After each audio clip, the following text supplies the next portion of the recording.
वृंदावन बिहारी लाल की जय जय श्री राधे। आज भागवत के महात्मा का दिवस है।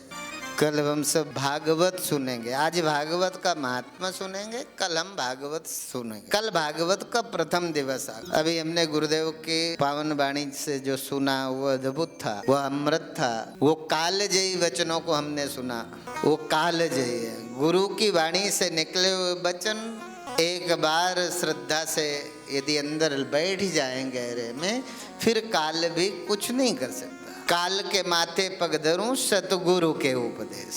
यदि किसी ने भी काल पर विजय प्राप्त की है, उसके पीछे का जो सत्य है, उसके पीछे जो छिपा हुआ सत्य है, वो अपनी सदगुरु की वाणी है। और जिन्होंने वाणी सुनी वो कालजयी हो गए। हम कालजयी बने। ये अवसर है। इस कलिकाल के प्रबल प्रभाव के मध्य भी हमें एक श्रोत्रिय ब्रह्मनिष्ठ गुरु का मिलना। अभी देखा ना, समिति मांगती तो कितना बड़ा चंदा। गुरुदेव ने कहा कि तुम सब परीक्षित हो 51 रुपए देकर, और बाद में 51 पर भी नहीं टिके रहे। कहते थे जिसका मन हो वो 51 रुपए दे। पहले 51 रुपए में सब संकल्पित हो, फिर जाते जाते वो भी साफ कर गए। बोले जिसका मन हो कभी दे देना, कंपल्सरी 51 रुपए भी नहीं। अच्छा, जिस साधु को तुमसे कुछ चाहिए नहीं, वो तुम्हारा कल्याण कैसे करेगा? जिस साधु को आपसे कुछ चाहिए ही नहीं, फिर उस साधु की शरण में जाने के बाद तुम मर जाओगे, ये संभव नहीं है। तब सूत जी महाराज सौनकादि ऋषियों को जो भागवत के विषय में समझाते हैं, वो कैसा अद्भुत था। इस भागवत के अद्भुत प्रभाव को समझाने के लिए सूत जी महाराज सुनाते हैं। सौनकादि 88,000 मार से सुनते हैं। आपने देखा होगा कि जब कोई सम्मेलन हो तो भगत सुनते हैं, साधु घूमते रहते हैं। वहाँ सौनकादि 88,000 साधु सुनते हैं। भक्तों की कितनी संख्या होगी इसकी कोई कल्पना नहीं है। क्यों? क्योंकि ये भागवत श्रवण के बाद क्या हो, देह गेहात्म विस्मृति।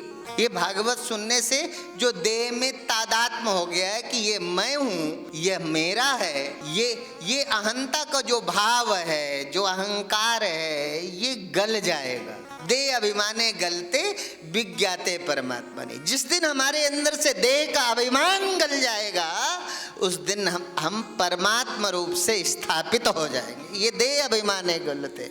इसलिए भागवत का काम ही है। और ये सारा अपरोक्ष क्यों नहीं होता? क्योंकि हमारे जाने अनजाने में हम न जाने कितनी बार मैं पापी हूँ, पाप कर्म मुझे चैन नहीं लेने देते। पर भागवत कहते हैं ये मानवा पाप कृतस्तु सर्वदा। एक दो पाप नहीं, जिसने जीवन में कोई एक अच्छा काम न किया हो, ये वो लोग तो भाग्यशाली हैं जिनसे धोखे में पाप हुआ है। पर भागवत तो उन पापियों के लिए है जिन्होंने जीवन में कभी एक अच्छा काम नहीं किया। ऐसा भी कोई पापी यदि सप्ताह ज्ञान यज्ञ में परीक्षित बनता है और श्रद्धा से भागवत की कथा को सुनता सप्ताह, ये मानवा पाप कृतस्तु सर्वदा दुराचार रता विमार्गा। सदा दुराचार, जो सदा बुरे कर्मों पर आकंठ डूबा हुआ, ऐसा कोई जीवन जिसने जीवन में कभी एक अच्छा काम न किया हो, ऐसा भी कोई व्यक्ति यदि भागवत में श्रद्धा पूर्वक बैठ करके कथा को सुनता है तो क्या होता है? बोले क्रोधाग्नि दग्धा कुटिलाश्च कामिना। वो कुटिल भी हो, कामी भी हो, क्रोधी भी हो।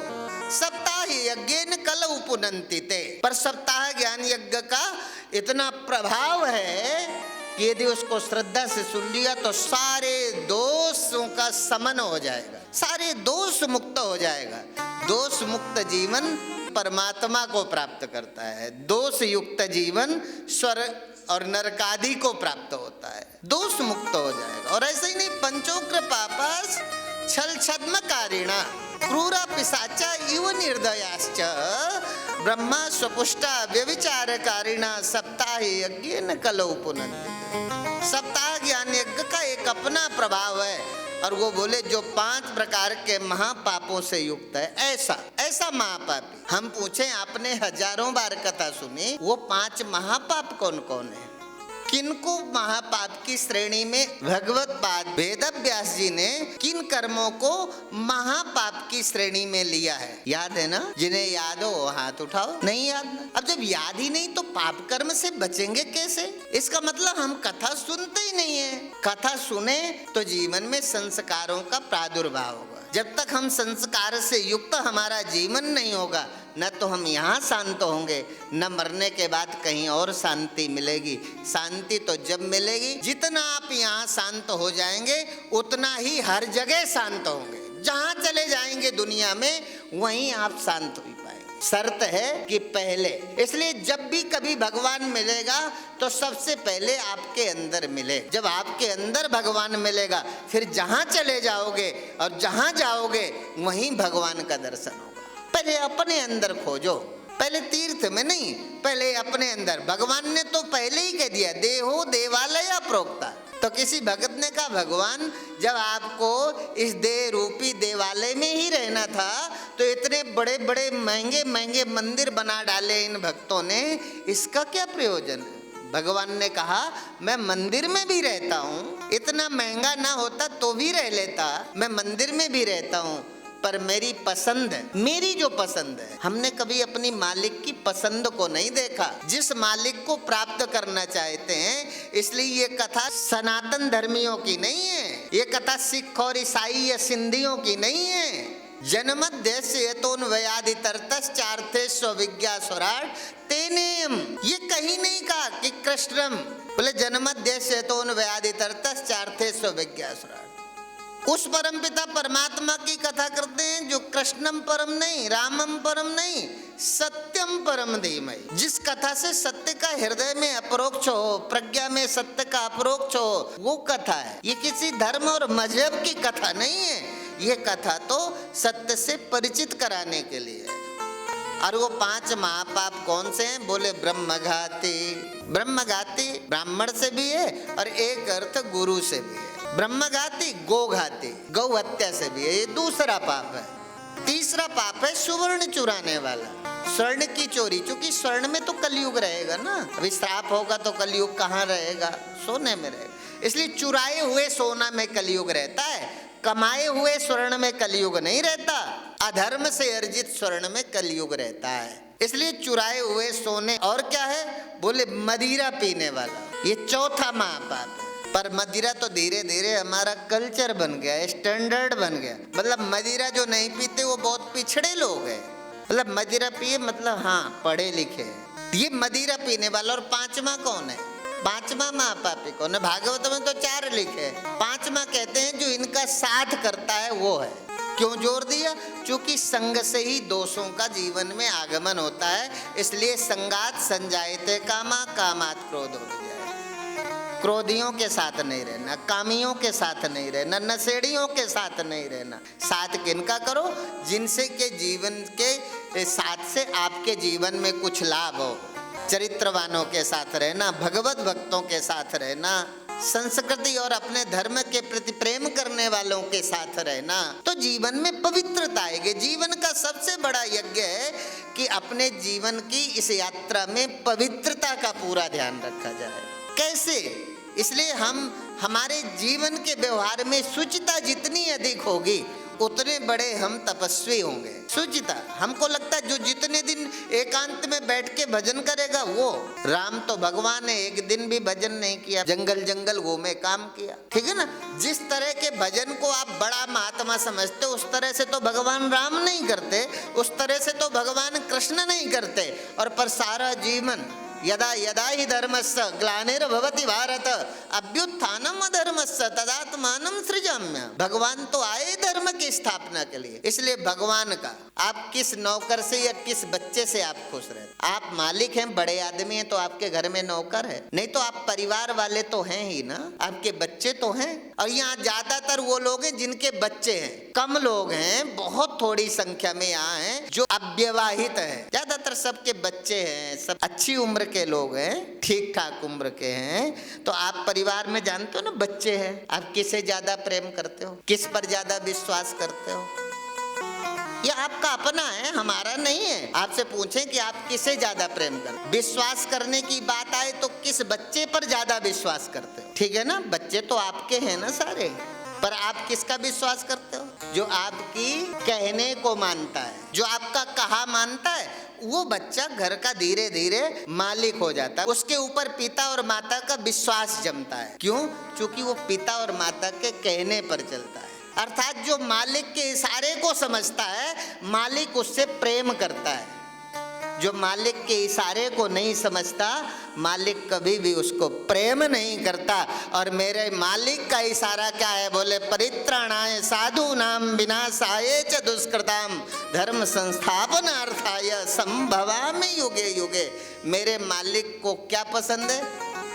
जिनके जीवन में दुख है, ऐसा कुछ करो कि उनके जीवन का दुख दूर हो। यदि कोई गरीब है तो थोड़ा ऐसा सहयोग करो कि वो गरीबी की दुख से ऊपर उठे। कोई यदि अनपढ़ है तो कुछ ऐसा सहयोग करो कि वो उस अशिक्षा से शिक्षा की ओर बढ़े। कोई भूखा है तो कुछ करो, ऐसा कुछ दो जिससे उसकी भूख के दुख से मुक्त हो। अर्थात भगवान अकारण करुणा वर्ण वाले, जो बिना शर्त किसी को प्रेम करते हैं, बिना शर्त किसी पर दया करते हैं, वो भगवान को सबका मालिक एक है ना। और उस एक की इच्छा क्या है? किसी को दुख देना या किसी के जीवन के दुख को दूर करना, किसी को सहयोग करना या उसके ही धन को छीन लेना। अर्थात किसी के जीवन में दुख है, उसके दुख को दूर करने वाले का ना। तो जो हमारे मालिक की इच्छा है, जब तक हम अपने मालिक के अनुसार, जैसे हमारे मालिक की इच्छा, तो हमारे मालिक की इच्छा है उनके जैसे। हमारे घर का मालिक हम पर विश्वास क्यों करता है? क्योंकि हम मालिक के अनुसार चलते हैं। ऐसे ही भगवान हमें क्यों मिले?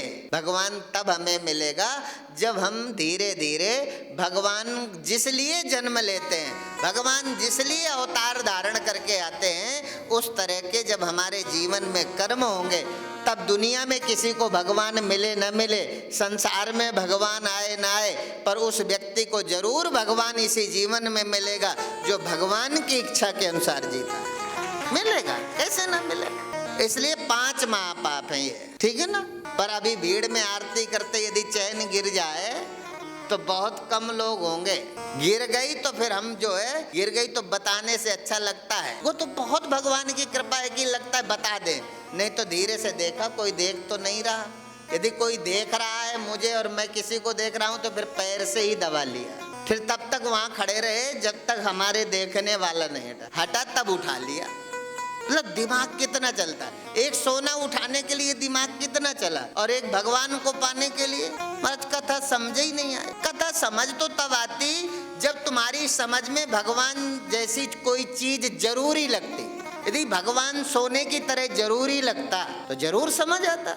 भगवान पैसे की तरह जीवन में जरूरी लगता तो जरूर समझ आता। पर जरूरी लगता तो समझ आता, जब तक जरूरत नहीं। जिस दिन भगवान हमारी जरूरत बन जाएगा, फिर भगवान में दम नहीं है कि वो हमसे दूर रह जाएगा। भगवान जब हमारी जरूरत बनेगा। इसी क्रम को आगे बढ़ाते हुए सूत जी महाराज सौनकादि ऋषियों को एक और प्रसंग सुनाते हैं। उस प्रसंग के बाद हम आरती करें। एक प्रसंग है, बोले तुंगभद्रा तटे पूर्वम भूतपत्तनमुत्तमम यत्र वर्ण स्वधर्मेण सत्य सत्कर्म तत्परः। बोले वो कथा जिसको सुनने के बाद अकारण करुणा वरुणालय की कृपा का साक्षात दर्शन हो। बोले वो तुंगभद्रा नदी के तट पर एक ब्राह्मण रहता था। बड़ा सुंदर सा गांव था। सारे गांव के लोग उस ब्राह्मण से प्रेम करते थे, सारे लोग सम्मान करते थे। आचार्य था। ब्राह्मण वर्ण व्यवस्था के अनुसार समाज की सबसे अग्रिम पंक्ति के व्यक्ति को, यूं तो वेद में ब्राह्मण मतलब जिसकी प्रज्ञा प्रखर है, जिसकी प्रज्ञा में भगवान का अपरोक्ष करने का सामर्थ्य है, ऐसी प्रज्ञा को प्राप्त मनुष्य का नाम ब्राह्मण है। जो आहार निश जिसकी, इसलिए वो ब्राह्मण रहता था। ब्राह्मण पर सबका स्नेह था, सारे लोग प्रेम करते थे। पर उनके दाम्पत्य जीवन में उनके घर में कोई संतान नहीं हुई। सोचो संतान न हो, हम शादी कर लें और संतान न हो, जिनके नहीं हुई उनसे पूछो। यहाँ तो लगभग वो लोग हैं जिनके हो गई है, और ये जिनके आगे हो जाएगी, ऐसे ही लोग हैं। नहीं तो आ जाते हैं महाराज ये श्रीफल ले लो, नारियल ले लो, गुरुदेव से प्रसाद दिला दो, बच्चे नहीं है हो जाएंगे, ठीक है ना। भागवत में संकल्प कर लेंगे, अपना नारियल रखेंगे, और बहुत लोगों के हो गए। जाकी रही भावना जैसी, प्रभु मूरत देखी तिन तैसी। काम अर्थ धर्म काम मोक्ष चार पुरुषार्थ, जिस परम पिता परमात्मा के संकल्प पर निवास कर। पुत्र भी हो गया। अब पुत्र नहीं हो तो धीरे धीरे उनको ग्लानि होने लगी। पुत्र की कमी का जो दुख था वो तब और बढ़ गया जब ग्रामवासी लोग भी उस ब्राह्मण पर अश्रद्धा करने लगे। अश्रद्धा का कारण बोले, जब वो पंडित गाय रखता तो ऐसा मंद भाग्य, वो कुछ समय ऐसा आता है जीवन में, पंडित ने गाय बांधी तो गाय ने बच्चा देना ही बंद कर दिया, बांझ हो गई। यह बात भी गांव वालों को पता चली। फिर पंडित जी ने तुलसी का पौधा लगाया तो घर में तुलसी का पौधा भी सूख गया। यह बात भी गांव वालों को पता चली। पंडित जी के यहाँ कोई फल लाते, देखते ही देखते वो रसहीन हो जाते, सूख जाते, कीड़े पड़ जाते। यह बात भी गांव वालों को पता चली। पूछा ये सारा क्यों हो रहा है? बोले इनके जीवन में पुत्र नहीं है, इसलिए कोई भी यजन यज्ञ आदि सफल नहीं है। उनको अश्रद्धा हो गई कि हम जिस ब्राह्मण को इतना मानते हैं, इस ब्राह्मण के से तो भगवान रूठ गए, इसका दिया हुआ हव्य भी भगवान ग्रहण नहीं करते, गाय भी इसके घर में बच्चा देना पसंद नहीं है। ठाकुर की सेवा में नित्य प्रयोग में आने वाली तुलसी महारानी भी वहां नहीं रहना चाहते। अब धीरे धीरे अश्रद्धा हो गई। वो अश्रद्धा कहां तक बढ़ी, सारे लोग कटने लगे। जब सारे ग्रामवासियों के द्वारा उनके गृहस्थ जीवन की उपेक्षा होने लगी तो एक दिन सहज उनके मन में ग्लानि हुई। इसी को कहते हैं ये अवसर नहीं है। कभी किसी मंदिर के सामने बैठे हुए, कल मैं किसी को गाड़ी में आते बता रहा था, कल गुरुदेव का प्रवचन बहुत सुंदर था। कल का प्रवचन 1000 बार भी सुनो तो कम है, ऐसा गुरुदेव ने कल बोला, और वो भी सही था। आप कभी कल्पना करो, आप भाग्यशाली हो कि आपको देने की सामर्थ्य भगवान ने दी है। मंदिर के सामने बैठे भिखारी, कभी बिहारी जी के बाहर देखना, वो सुबह से शाम तक 1-1 रुपए के लिए निकलने वाले हर व्यक्ति की ओर आशा से देखते हैं, निकला है कुछ देगा। अभी चौराहे में देखो, न जाने कितने लोग खड़े होंगे, जो गाड़ी रुकी लाल बत्ती पर तो कपड़ा मार के देखते हैं देगा, नहीं देखो तो गाड़ी खटखटाते हैं। ये उनकी गरीबी का हो या उनकी दरिद्रता का हो, या उनकी गरीबी या उनकी दरिद्रता, पर भगवान ने हमें कैसा बनाया। बस जो हमें प्राप्त है उसका कोई धन्यवाद नहीं है मालिक। कभी उससे पूछो जिसके पैर नहीं है, पैर नहीं है, सुनता है भागवत बहुत अच्छी होती है तो उसके मन में आता है मैं भी जाऊं, पर पैर नहीं है, आने में असमर्थता है, मन में आया जाऊं। और शायद पैर होते तो ना भी आता, ना हो तो ज्यादा मन करता है। पैर नहीं है तो लगा कि भगवान की कथा सुन लो, पैर होते तो कहीं और जाने का मन करता। जिनके पैर हैं वही तो कहीं और जा रहे हैं, जिनके पैर नहीं है उन्हें कहाँ जाना। तो तुम्हें भगवान ने पैर दिए पर उनको भी देखो। हमें अभी भी भगवान से शिकायत है, किसी को सुंदर बना दिया तो हमें काला क्यों कर दिया। अरे भगवान ने तुम्हें आंख दे दी, आंख में देखने का सामर्थ्य दिया। भगवान ने तुम्हें कान दिए, कान में सुनने का सामर्थ्य दिया। भगवान ने जो तुम्हें दिया वो कोई कम है क्या? पर दूसरे का देख के दुखी होने की क्या जरूरत है। जिनके पास नहीं है, जिनके पास आंख तो है, देखने का सामर्थ्य नहीं दिया भगवान ने, पैर है चलने का सामर्थ्य नहीं दिया, विकलांग, ऐसे अनेक दिव्यांग जीवन को देखो, उनके जीवन में देखो। भगवान का धन्यवाद करो ना, तो इतनी चीजें आपको भगवान ने दी है कि अपने मालिक का धन्यवाद करते करते पूरा जीवन बीत जाए और कमी ना पड़े। भगवान की याद करने के लिए बहुत कुछ दिया है उसने। मेरे मालिक ने मुझे इतना दिया है कि याद करने बैठोगे तो उसकी अहेतु की कृपा का स्मरण करते करते और स्मरण करते जो भगवान स्मरण करते यदि जीवन छूट जाए, अंत काले चमामेव स्मरण मुक्त कले, यदि अंत काल तक भगवान का स्मरण रहे, अपने मालिक की याद रहे, फिर काल तुम्हारा क्या बिगाड़े। इसलिए आपको मिला है दाने न पारिण न तू कंकड़े न। हाथ इसलिए नहीं दिए कि सुंदर सा ब्रेसलेट पहनने के लिए, हाथ तो उनके ही ठीक हैं जिनको भगवान ने हाथ दिए हैं। और अपने हाथ किसी गरीब के लिए जब सहायता के लिए उठते हैं, अपने हाथ जब अपनी जेब में रखा हुआ धन किसी की शिक्षा बनता है, चिकित्सा बनता है, अर्थात जब दान के लिए उठते हैं तब उस दिन ये हाथ देने वाला मालिक अपने बालक पर गर्व करता है कि जिसको मैंने हाथ दिए हैं आज ये हाथ किसी दिव्यांग के काम आया है। ये हाथ किसी गरीब के लिए उठा है। उस दिन मालिक गौरवान्वित होता है। आप भी तो कभी बच्चों से गौरवान्वित होते होंगे ना? आप कभी अपने नौकर पर इठलाते हैं कि नहीं? तो मालिक भी, हमारा मालिक उस दिन हमारे से गौरवान्वित होता है जिस दिन। इसलिए कंगन से अच्छा नहीं लगता हाथ तो किसी मदद के लिए उठता है। ये कान है ना, तो सुंदर सुंदर कुंडल पहन लेने से सुंदर नहीं लगता। कई कथाकार बड़े सुंदर कुंडल पहन लेते। ये कुंडल से सुंदरता थोड़ी है। ये कान तो भगवान के श्रवण के लिए। जिस दिन इन कानों में भगवान के सुनने की जिज्ञासा प्रबल होती है उस दिन भगवान को लगता है मैंने कान दिए धोखा नहीं खाया। ये तो भगवान को लगता है मैंने कान दिए थे कि मेरे विषय में सुनेगा और सुनाएगा, ये तो कुछ गलत ही कर रहा है। इतने के लिए गुरुदेव एक दृष्टांत सुनाया करते ना अक्सर कि भगवान राम जब वनवास में निकले अपनी अर्धांगिनी के साथ, तो साधुओं के मन में लगा कि भगवान राम की तरह हम भी, ये तो भगवान है, पत्नी के साथ रहते हैं, तो हम साधुओं को क्या गरज पड़ी अकेले रह के? तो पत्थर की स्त्रियां बना ली। क्योंकि सुना था भगवान राम आएंगे और भगवान राम जिस पत्थर की शिला को पैर लगाते हैं वो स्त्री हो जाती है। अहिल्या हुई थी। महात्माओं ने सोचा जब ये भगवान पत्नी के रहते रह सकते हैं तो हमें क्या है, हम क्यों सौभाग्य बने? हमारे भी पत्नी होगी तो हमें भी राम की तरह भोजन बना के खिला देगी, कपड़े धो देगी, हमारे साथ रहेगी, तो हम क्यों ना? तो सोचा भगवान आने वाले हैं चित्रकूट, उसके पहले अपने अपने मन की सुंदर सुंदर स्त्रियां बना ले। अब भगवान राम ने देखा ये सारे महात्मा स्त्री अपने अपने आश्रम में बना के क्यों रखा? पता चला कि इनके मन में भी अर्धांगिनी की कामना जागृत हुई। भगवान ने सोचा देखो जिसके लिए तो मैं निकला था संसार के धर्म के निर्माण के लिए, पर मेरे जीवन को देखकर तो महात्मा बिगड़ रहे हैं, तो भगवान ने अपनी पत्नी चोरी करवा दी। ले मतलब महात्मा बना रहे इसके लिए अपनी पत्नी चोरी करा दी। और फिर नाटक क्या किया, हे खगे हे मृग मधुकर सैनी तुम देखी सीता मृग ने। पत्नी चोरी हुई तो पागलों की तरह। महात्माओं को लगा इतना, ये तो पत्नी तो सारी दुर्दशा। आज तो राम को ये भी समझ नहीं आता पूछना किससे, पेड़ से पहाड़ से सबसे पूछते घूम रहे, ये तो पागल हो गए।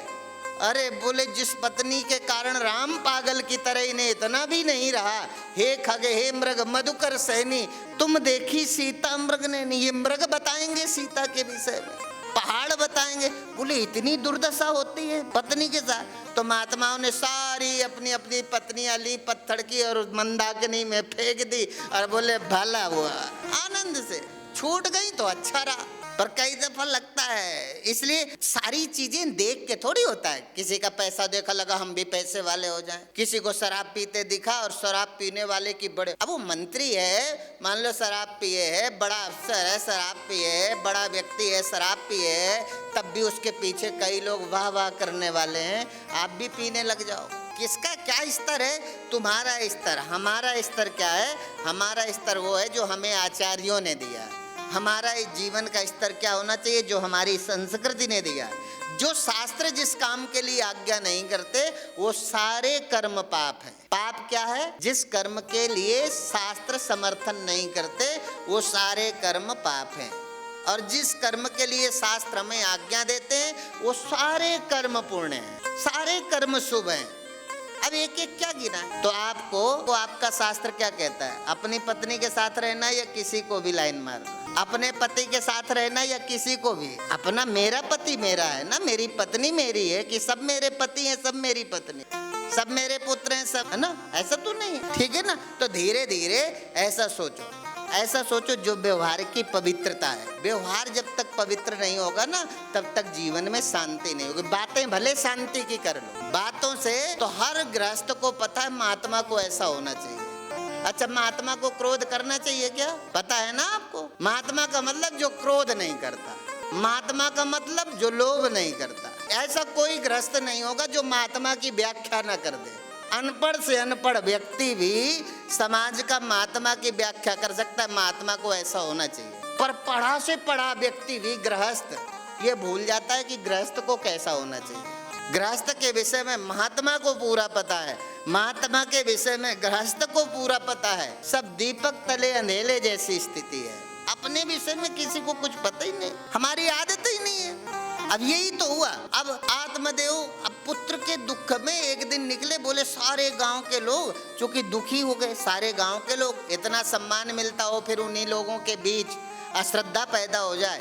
घर से निकले, बोले ये तो पुत्र होगा या कोई प्रयोजन नहीं लगा। बहुत दुखी थे, शिखा सूत्र धारण किए, जब अरण्य में बैठे इसी सोच मग्न थे कि मेरे तो कोई पुत्र नहीं है और इस पुत्र विहीन जीवन का भी बने रहने का कोई मतलब तो नहीं है, तो मरने की इच्छा से बैठे थे। उसी समय एक संत निकले, संत ने देखा कि ये शिखा सूत्र धारण किए। पहले क्या है कि पहनावे से पता चल जाता था ये किस जाति का है, पहनावे से पता चलता था। जैसे अभी पहनावे से पता चलता है ना हम साधु हैं, क्योंकि एक ड्रेस निश्चित है। तो पहले पंडित का मतलब जो गोखुर रखाए होता था, जो जनेऊ पहने होता था, कुछ रहता था ना अलग से। तो कहते हैं पहचान लिया। पूछा संत जी ने कि ब्राह्मण देवता तुम इतना दुखी क्यों हो?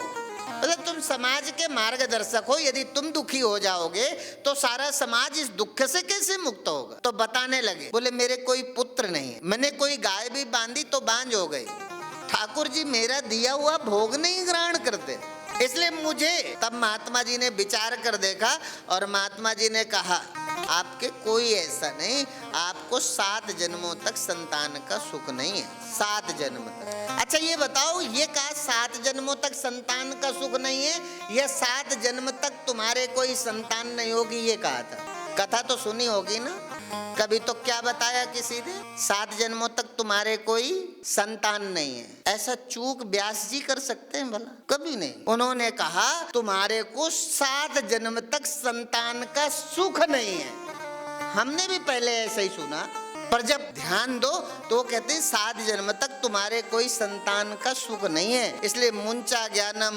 प्रजारूपम बलिष्ठा कर्मणो गति। ये कर्म की गति वाली लक्षण है, बड़ी बलवान है। 7 जन्मों तक तुम्हें कोई संतान का सुख नहीं है, इसलिए विवेकम तु समासाध्य त्यज संसार वासना। इस संसार की वासना का परित्याग करके विवेक का आश्रय लो और उस विवेक के आश्रय से भगवत नाम स्मरण करते हुए जीवन की यात्रा पूरी करो। अब ये उपदेश दे रहे थे, तब आत्मदेव जी बोले नहीं महात्मा जी, इससे हमारा काम, अब हम खूब कहें कि संसार साथ नहीं जाएगा। अच्छा इतने दिन तक सब कहते चले आए हैं, पर कभी मानी है क्या किसी? अब हम कहते फोन बेकार है, हम वो बात नहीं करते जो आप छोड़ नहीं सकते। पुत्र बेकार नहीं, फोन बेकार नहीं, पैसा बेकार नहीं, सब कुछ जरूरी है, पर प्रयोग करने का तरीका सीखो। सत्संग में क्या है? प्रयोग करने का तरीका, उसकी उपयोगिता समझ आ जाए ना। फोन में तो बहुत कुछ ऐसा पॉजिटिव सोच सकते हो, एक पॉजिटिव दुनिया का निर्माण कर सकते हो इंटरनेट के द्वारा, और चाहो तो बर्बाद हो सकते। इसलिए फोन बुरा नहीं है, सारी चीजें हमें कुछ न कुछ देती हैं, पर हम लेना क्या चाहते। इसलिए महात्मा जी ने जब कहा कि 7 जन्म द्विज तो पुत्रो नैव च नैव च, 7 जन्म तक तुम्हें कोई संतान का सुख नहीं है, तो कहते हैं पुत्रादि सुखहीनोयम संन्यासा शुष्क एव ही। तब आत्मदेव जी बोले जिस संन्यास की बात करते हो ये बड़ा सूखा आश्रम है, हमें तो पुत्र पौत्र से भरा हुआ परिवार चाहिए। किसी के हम पिता हों, किसी के दादा हों, हमें तो रिश्तों के संबंधों के